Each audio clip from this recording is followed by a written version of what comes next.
From UFOs to psychic powers and government conspiracies, history is riddled with unexplained events. You can turn back now, or learn the stuff they don't want you to know.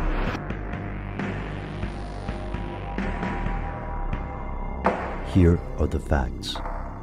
The Catholic Church is one of the largest institutions in the world. According to a 2016 study by the Annuario Pontificio, roughly 1.272 billion people identified as Catholic in 2014. That's over 17% of the world's population.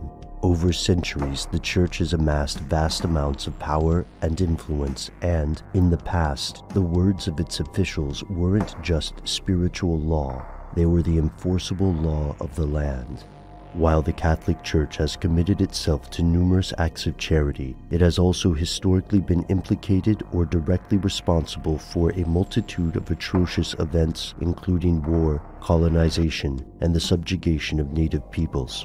However, these were acts from distant eras. The current Pope, for example, is not likely to recommend invading the Middle East in a crusade or yet again hunting down witches. But it turns out the Church had another scandal brewing all along, and no one's sure how far back it goes. Here's where it gets crazy. Evidence indicates that officials in the Catholic Church systematically abuse children of both genders and virtually all ages. In the United States, more people began to gain awareness of the issue in June of 1985 with the case of Father Gilbert Goethe in Lafayette, Louisiana. Many in the secular world were initially skeptical. Consider the infamous Sinead O'Connor performance on Saturday Night Live in 1992, when O'Connor, herself a victim of abuse, ripped apart a photograph of the Pope while proclaiming, "Fight the real enemy!" O'Connor was lambasted in the media for being outrageous and acting in poor taste. Yet to many she was vindicated in the early 2000s when reports of abuse flooded the internet, along with damning evidence of cover-ups, transfers, and corruption within the Church. However, given that many of the molestations occurred in the 1970s and earlier, cases are often not prosecutable as the statute of limitations has expired.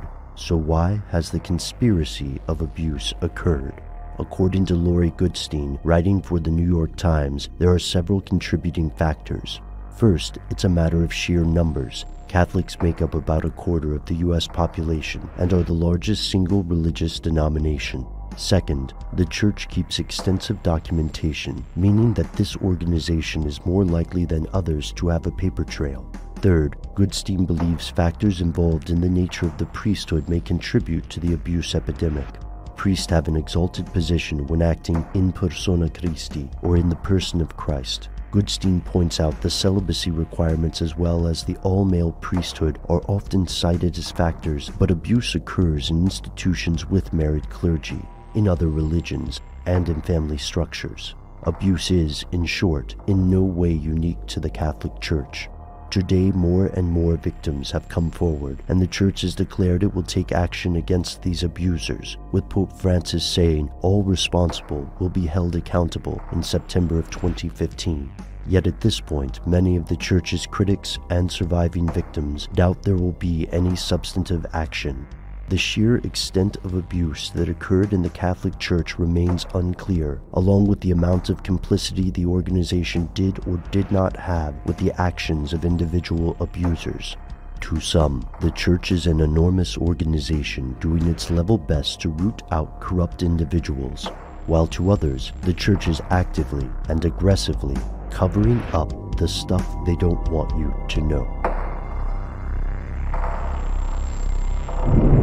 Learn more about the child abuse epidemic in the Catholic Church by tuning into our audio podcast available at stufftheydon'twantyoutoKnow.com.